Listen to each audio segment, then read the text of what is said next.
کون لے گا جو اس سے قیمت میں آگے ہیں مگر پرفارمنس تقریباً وہی ہے جو اس کی ہے. تو اس لیے ان کو اپنا ڈر ہے. گرپن ہے, یورو فائٹر ہے, یہ رفال ہے, وہ روس کے جہاز ہیں, تو وہ تو سارے کے سارے بند ہو جائیں گے. لہٰذا اس نے دباؤ ڈالا ہوا ہے کہ JF-17 جو ہے وہ مارکیٹ نہیں ہونا چاہیے. تو سر اب تو مودی نے یہ کہہ دیا ہے کہ ہمارا جو ہمسایہ ہے اب دہشت گرد نہیں بھیج سکتا, تو اب اس نے جو ہے وہ منشیات پاکستان کے راستے بھارت بھیجنا شروع کر دی ہے تاکہ ہماری نوجوان نسل کو تباہ کر سکے. اب یہ نیا انہوں نے شوشہ چھوڑ دیا, نیا الزام لگا دیا. یہ شوشے ہیں جی. میرے خیال میں اس طرح کے بہانے اور اس طرح کی باتیں یہ ان کا وتیرہ ہے. یہ بنیا ہے. بنیا کوئی کام سیدھا تو کرتا نہیں. وہی بغل میں چھری منہ پہ رام رام رام رام کرتے ہوئے پیچھے سے آگے چھری آپ کو گھونپ دیتا ہے. ہمیں اس چیز سے چوکنا رہنا چاہیے. ہمیں اپنا دفاع بھی کرنا ہے. ہمیں ان کی ہر چال جو زیادہ تر جھوٹ پہ مبنی ہے اس کو زیر بھی کرنا ہے. لہٰذا ہمیں اپنا کام کرنا چاہیے. ہمیں منفی نہیں مثبت سوچ کے ساتھ آگے چلنا چاہیے. ابھی ستمبر میں سر بھارت نے ایک اور چال چلی کہ ان کا ایک فضائیہ کا مسافر طیارہ جو ہے یہاں سے گزرا, لیکن کوڈ جو ہے وہ جنگی طیارے والا دے دیا گیا, اور پھر پاکستان کی فضاؤں میں F-16 نے جا کے اس کو جو ہے وہ فضا میں جو ہے وہ قابو کیا, اور پھر پتہ چلا کہ یہ تو مسافر طیارہ ہے لیکن ہے انڈین ایئر فورس کا, پھر اسے افغانستان تک چھوڑ دیا ہے. تو اگر سر یہ کوڈ غلط دیا گیا پاکستان کو یہاں پر جب وہ پاکستان کی فضائی حدود استعمال کر رہا تھا, کوئی انہونی ہو جاتی یا کوئی اسی قسم کا کوئی ناخوشگوار واقعہ ہو جاتا, تو بھارت تو پوری دنیا میں محاذ کھول دیتا پاکستان کے خلاف, جبکہ غلطی ان کی تھی اور مان بھی لیا. دیکھیں بات یہ ہے کہ کوئی بھی جہاز ہوا میں ہماری گزرے تو پہلی بات تو یہ کہ اس کی پوری ڈیٹیل دی جاتی ہے, فلائٹ ڈیٹیلز جس کو آپ کہتے ہیں. دوسرا یہ کہ اس کا ایک کوریڈور ہے, ہاں اس میں سے اس کو گزرنا ہوتا ہے. یہ پچھلے دنوں ہم نے جو ان کے لیے راستے بند کیے تھے وہ اسی لیے کیے تھے نا کہ آپ اس کوریڈور میں سول ایئر لائنر کے نام پر کوئی جنگی جہاز یا کوئی اس طرح کی شرارت جس کا آپ ذکر کر رہے ہیں ہمارے خلاف وہ نہ کر دیں. لہٰذا ہم نے راستہ ہی بند کر دیا تھا. اب اس کے باوجود اگر آپ اس طرح کی حرکت کریں گے باقاعدہ ہم اس کو انٹرسیپٹ کریں گے, اور اگر ہم اس کو شوٹ بھی کر دیں تو یہ ہمارا حق ہے. اگر ہم کسی کو انٹرسیپٹ کرتے ہیں تو اس کے اوپر ساری ڈیٹیلز ہونی چاہیے. پھر وہ ایک باقاعدہ اس کے اندر ایک اکوپمنٹ ہوتی ہے جس کو IFF کہتے ہیں, وہ فرینڈ یا فو, یہ اپنا ہے دوست جہاز ہے یا دشمن ہے, اس کے اندر کوڈز ہوتے ہیں باقاعدہ سلیکٹ کیے جاتے ہیں, وہ آئیڈینٹیفیکیشن ہوا کرتی ہے. تو بڑے چیکس اینڈ پروسیجرز ہیں. اگر ان کے مطابق آپ ادھر سے گزرتے ہیں تو آپ کو کوئی کسی قسم کا نقصان نہیں پہنچا سکتا. اگر آپ ایسا نہیں کرتے, آپ کی نیت میں فطور ہے, تو پھر ہمارا حق ہے کہ ہماری فضا میں اگر آپ ہمارے خلاف کوئی ایکشن کرنا چاہتے ہیں اور چھپ کر اس طرح وار کرنا چاہتے ہیں تو اس کی اجازت ہم نہیں دیں گے. آپ سر یہ تو پھر بہت بڑا حادثہ ہوتے ہوتے رہ گیا نا کہ انہوں نے کوڈ تو دیا کہ ہمارا جیٹ جو ہے وہ افغانستان جا رہا ہے, وار جیٹ افغانستان جا رہا ہے, لیکن وہ فضائیہ کا طیارہ تھا لیکن اس میں مسافر بیٹھے تھے, 120 جانیں اس میں بیٹھی تھیں. تو لازمی چیز ہے لگتا ہے کہ جان بوجھ کے ایسی کچھ کیا جا رہا تھا تاکہ پاکستان اس کو فالو کرے, اس کو ہٹ کرے, اور ہم عالمی دنیا کے سامنے ایک نیا محاذ پاکستان کے خلاف کھول دیں. نہیں, ہمارے علاقے میں ہے. اگر ہم اس کو ہٹ کریں گے ہمارے پاس پورا ریکارڈ ہوگا, باقاعدہ کویسچننگ کی جاتی ہے, ریڈار سے اس کو چیلنج کیا جاتا ہے. ہوا میں بھی جب آپ جاتے ہیں تو آپ قریب جا کے اس کو وارننگ دیتے ہیں کہ جناب آپ جو ہیں ایک دھوکے کے تحت اس کوریڈور میں سے گزر رہے ہیں, اور اس کی باقاعدہ ایکشنز ہیں. پھر اور اگر سول ایئر لائنر ہے تو اس کو مارا نہیں جاتا اس طرح, کیونکہ ہمیں معلوم ہے کہ وہ سول ایئر لائنر ہے, وہ کوئی جیٹ نہیں ہے. تو لہٰذا بہرحال یہ ایک غلط فہمی پیدا کرنے کے لیے طریقہ کار تو استعمال کیے. پھر آپ کو چیک کیا جاتا ہے کہ اگر ہم اس چیز سے بھیجیں گے کیا آپ کی ایئر فورس الرٹ ہے, کیا ری ایکشن شو کرتے ہیں. آپ کی ری ایکشن شو کرنے کے لیے بھی ایسے کام کیے جاتے ہیں, دیکھنے کے لیے, اس کا تجزیہ کرنے کے لیے. تو بہرحال اس کے پراپر پروسیجرز ہیں, اور اس لیے میں نے کہا کہ آپ کو چوکنا رہنا چاہیے. ایسا دشمن کوئی بھی حرکت کر سکتا ہے. آخری سوال سر, سیاسی منظرنامہ پھر آئندہ آنے والے ہفتوں میں دنوں میں آپ کیا دیکھ رہے ہیں, کلوزنگ آپ کی؟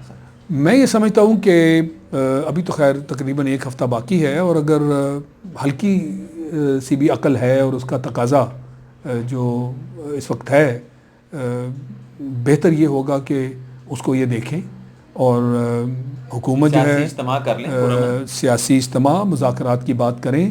پر بات یہ ہے کہ مذاکرات کس بات پہ کریں, ایجنڈا تو ہے کوئی نہیں. مولانا نے فرما دیا, تو یہ تو میں کہہ رہا ہوں آپ سے, یہ تو کوئی مذاکرات کی بات نہیں ہے. آپ کیسے اتنی سی آپ پارٹی، خود آپ کی سیٹ نہیں، چند سیٹیں آپ کی 6 یا 7 یا 5، اس کے نام پر آپ جب اٹھیں ایک جتھا بنا لیں اور آپ کے سیٹ چھوڑ دو. آپ بتائیں کیا یہ جائز ہے؟ یہ ناجائز ہے. یہ آئیں گے صاحب بلاول اور شہباز شریف، ابھی تک تو ابھی نہیں، وہ بھی یہی دیکھ رہے ہیں، نہیں بھی آئیں گے. وہ بھی یہی دیکھ رہے ہیں کہ آخر میں یہ معاملہ اونٹ کس کروٹ بیٹھتا ہے، اور اگر تو اس میں ان کو کوئی جان نظر آئی تو وہ بھی اس کا فائدہ اٹھانا چاہیں گے. یہ سارے معاملے اس وقت وہ ہیں ذاتی مفادات. یہ باٹم لائن ہے. اگر ذاتی مفاد جو ہے وہ پورا ہوتا ہے تو ہم آپ کے ساتھ ہیں، اور اگر نظر آتا ہے کہ جناب ان کو یا تو روک دیا گیا یا آگے بڑھ نہیں رہے یا اتنے لوگ نہیں ہیں، تو دور سے بیٹھے ہوئے بیانات شروع ہو جائیں گے، کوئی ان کے قریب نہیں آئے گا. ملک کو چوک ہوتا ہوا دیکھ رہے ہیں سر؟ نہیں، میں نہیں سمجھتا کہ ملک کو آپ چوک کر لیں گے، کیونکہ ریاست کا معاملہ ہے اور ہمارے جو ادارے ہیں میں سمجھتا ہوں کہ وہ چوکنے ہوں گے. اور پاکستان جو کہ اتنے بڑے بڑے کام دنیا میں باہر بیرونی ممالک کے ساتھ کر رہا ہے، یہ چند لوگوں کو اس کی اجازت نہیں دے سکتے کہ جناب وہ سارے کے سارے کام جو ہیں وہ آپ سمیٹ لیں. پہلے ہی کشمیر کو بہت بڑا میں سمجھتا ہوں سیٹ بیک ہو چکا ہے کہ کشمیر کا اب نام ہی کہیں نہیں ہے. 75 دن سے بھی اب زیادہ ہو گیا، اور مودی جو ہے میں یہ سمجھتا ہوں کہ پشت پناہی وہاں سے ہے. وہ تو اپنی جو اس کی منصوبہ بندی ہے اس میں کامیاب ہوتا ہوا نظر آ رہا ہے. لیکن سر لوگوں کی ہمدردیاں تو عمران خان صاحب کے ساتھ ہیں کہ ابھی سوا سال ہوا ہے، لیکن اگر اسی طرح سے خان صاحب چلیں گے کہ چیزوں کو بہتر نہیں کریں گے اور کہیں گے کہ مجھے ٹیم اچھی نہیں ملی، تو پھر تو یہ لوگ زیادہ مضبوط ہوں گے سر. نہیں، یہ بہانہ ہرگز نہیں ہے. خان صاحب کو اپنا رستہ درست کرنا ہوگا. میں بھی 1 سال تک باقاعدہ ان کی پوری سپورٹ کرتا رہا ہوں. اب میں اس طرح سپورٹ نہیں کرتا. سر کہاں تبدیلیوں کی ضرورت ہے آپ کے خیال سے؟ ہر جگہ تبدیلی کی ضرورت ہے. کچھ میں کون سی جگہ کہوں؟ دیکھیں نا، جیسے یہ خارجی معاملات ہیں میں تعریف کر رہا ہوں. جہاں تک خان صاحب کا اپنا معاملہ ہے بہت اچھے طریقے سے وہ ہر چیز کو ہینڈل کرتے ہیں. جہاں کہیں بولتے ہیں آپ کو اپنے اندر ایک خوشی محسوس ہوتی ہے، آپ کو اٹریکٹ کر لیتے ہیں، آپ کو اٹریکٹ کرتے ہیں. نالج ہے، جس طرح وہ بات کرتے ہیں پوری دنیا کے سامنے آپ کو فخر محسوس ہوتا ہے. مگر اس کے نیچے باقی سب کیا ہے؟ کوئی ادارہ ایسا بتا دیں کہ وہ اس طرح کے وہ کام کر رہا ہو جس کو ہم کہیں واہ جی واہ. وہ چیف منسٹر ہوں پنجاب کے، وہ باقی اداروں کے منسٹرز ہوں، ٹیم بنائی ہے نئی معیشت کی، اور وہ کہہ رہے ہیں کہ ٹرن اراؤنڈ ہوگی یہ معیشت. یہ آپ کے سامنے کچھ آج کل اعداد و شمار آ رہے ہیں نا کہ ڈیفیسٹ ادھر کم ہو گیا تو آپ کی جو ہے ڈیولپمنٹ اتنے % آگے چلی گئی، اور وہ اشاریہ اور چند جو حروف ہیں ان کو لگا کے دیکھیں. بات یہ ہے کہ اکانومی ہے ہی ایسی کہ جس طرح چاہیں اس کو آپ پیش کر دیں. اکانومی بری بھی ہے تو آپ اس میں سے کچھ اعداد و شمار آپ ایسے پیش کر سکتے ہیں جس سے آپ ثابت کر سکیں کہ جناب اکانومی بڑی تیزی سے آگے بڑھ رہی ہے. یہ کام آپ نہ کریں. میرے نزدیک پیمانہ ایک ہے، عوام جو ہے جس دن ان کی طرف سے آواز آئے گی کہ ہاں ہمیں ریلیف مل رہی ہے، ہاں ہمارے لیے آسانیاں پیدا ہو رہی ہیں، میں تب کہوں گا کہ اکانومی ٹرن اراؤنڈ ہو رہی ہے. مہربانی کریں ہماری توقعات اس طرح آپ نہ کر دیں کہ جو حقیقت نہیں ہے اس کو آپ حقیقت بنا کر پیش کرنے کی کوشش کریں. عوام جو ہے وہ پیمانہ ہے.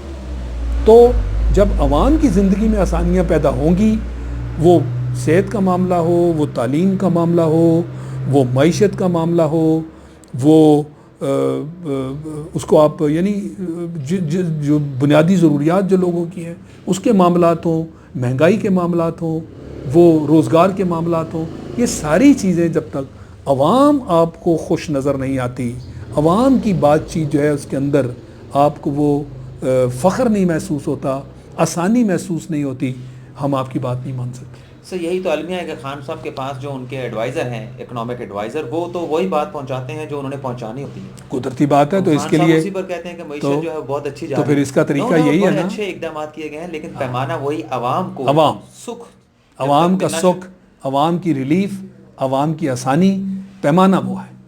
اس پیمانے پہ جب تک آپ نہیں دیکھیں گے تو پرائم منسٹر صاحب آپ اس طرح کی باتیں نہ کریں. اس سے آپ کا بھی جو آپ پر جو لوگوں کا اعتماد ہے اس کو ٹھیس پہنچتی ہے، کیونکہ آپ کی زبان سے یہ لفظ نکل رہے ہیں. سر بزنس مین، صنعت کار تو انتظار کر سکتے ہیں کہ معاشی سرگرمیاں بہتر ہونے میں 6 مہینے سال مزید لگ جائے گا، تو چلو ان کے پاس تو پیسہ ہوتا ہے. غریب آدمی 300-400 روپے دیہڑی والا وہ کس طرح سے مہینوں سالوں انتظار کرے کہ اسی لیے تو اس میں افسوسناک باتیں ہو رہی ہیں نا کہ کچھ صبر اور کر لو. کس چیز پہ وہ صبر کرے؟ اس نے تو روز کی روٹی کھانی ہے، روز مرہ کی اشیاء، یا آلو پیاز ٹماٹر دالیں چینی، بھائی اس نے تو روز استعمال کرنے ہیں، اس کا روز کا کھانا ان چیزوں سے جڑا ہوا ہے. تو جب تک آپ ان چیزوں کو نہیں دیکھتے، چیزیں مہنگی ہو رہی ہیں اور آپ کہہ رہے ہیں صبر کر لو. جو ڈیلی کماتا ہے ڈیلی کھاتا تو ہے وہ بیچارہ ڈیلی جو کماتا ہے اس میں اس کے گھر کا کچن تک نہیں چل رہا. ہر جگہ محسوس ہو رہا ہے، میں محسوس کر رہا ہوں، میں سمجھتا ہوں آپ محسوس کر رہے ہیں، ہر طبقے کے لوگ اس چیز کو محسوس کر رہے ہیں. ہر آدمی جو ہے وہ مشکل وقت میں سے گزر رہا ہے. تو ہم تو چلیں صبر بھی مینج بھی کچھ کر لیتے ہیں کچھ کم، پر جس کے پاس کم کرنے کو ہے ہی کچھ نہیں وہ کم کیا کرے. تو اس لیے یہ حقائق جو ہیں وہ کوئی اتنے اچھے نہیں ہیں. لہٰذا آپ کو یہ کام کرنا ہوگا، ورنہ یہ جو سوا سال بعد آوازیں اٹھی ہیں، اگر ان میں تیزی آتی رہی تو پھر آپ کا جو مستقبل ہے وہ کوئی ٹھیک نہیں ہوگا. چلیں سر، بہت بہت شکریہ آپ کا، آپ سے بڑا زیادہ وقت ہم نے دیا. تو ناظرین، شاہد لطیف صاحب کی گفتگو آپ نے سنی کہ عمران خان صاحب کو جہاں بہت سارے اقدامات کر رہے ہیں، وہاں اپنی حکومت کے حوالے سے وزراء میں، اپنی گورننس میں جو ہے وہ اثر نو جو ہے وہ تشکیل نو کرنے کی ضرورت ہے، تاکہ اس کا فائدہ جو عام آدمی ہے جو ڈیلی کماتا ہے اور ڈیلی اس کے کمانے کی وجہ سے اس کا گھر کا چولہا چلتا ہے، اس کے لیے آسانیاں جو ہے وہ پیدا ہونی چاہیے. تو آج کے پروگرام میں ناظرین اتنا ہی. فیڈ بیک کا انتظار رہے گا آپ کی طرف سے. اجازت چاہیں گے. اللہ حافظ.